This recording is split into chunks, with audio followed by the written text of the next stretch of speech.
Napakaganda. Healthy yan. Sigurado. Sana matry nyo to. Napakadali lang. Tamang-tama sa Kapaskuhan. Pakulo ng tubig. Siyempre, nilagyan ko na ng asin yan.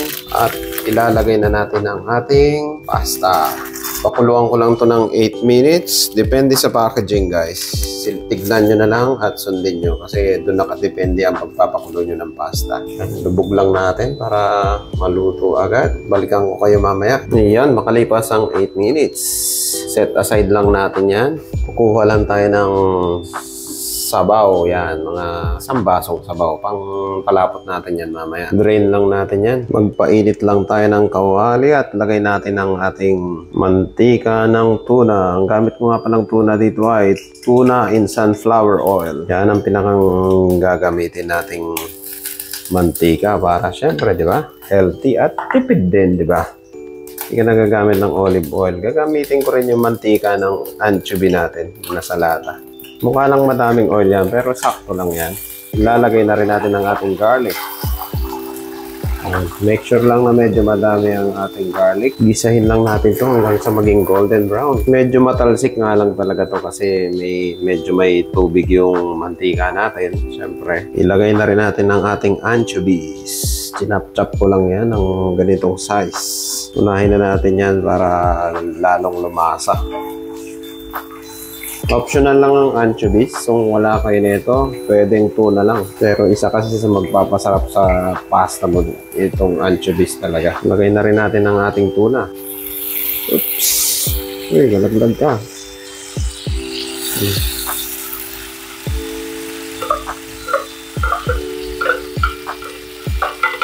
Lagay na rin natin ang ating parsley. Chili flakes, pampagana. Black pepper powder. Kung ayaw nyo ng manghang, pwedeng huwag nyo nang lagyan ng chili flakes. Pero kung ako sa inyo, try nyo. Kasi itong mas masarap talaga. Ituin lang natin ng mabilisan yan. Ilagay na natin ang ating spaghetti. Spaghetti. Haluin lang natin ang ating spaghetti. Ayan o, halu-haluin lang natin yan. Pansin nyo, nagtabi ako ng pinagpakulong tubig kanina. Yan, lagay natin yan para di matuyuan at medyo lumapot din konti. Yan ang purpose niyan. Hindi pa ako naglalagay ng asin kasi may asin na yung tubig natin at medyo maalat din yung anchovies natin para balance. Lapit na to. Napakabilis lang na ito. Wala kayong handa sa Kapaskuhan, pwede yan. Simple pa, di ba? Kung gusto nyo ng may dairy to, pwede nyo rin lagyan ng parmesan cheese. Dagdagan pa natin ng dahon. Ilalagay na rin natin ng ating lemon juice. 1 tablespoon. Papasarap yan dyan. Huling halo na yan. Tapos plating tayo. Oops. Yan o. Tignan nyo naman. Tamang-tama sa handaan yan. Healthy pa, di ba? Tara, plating tayo.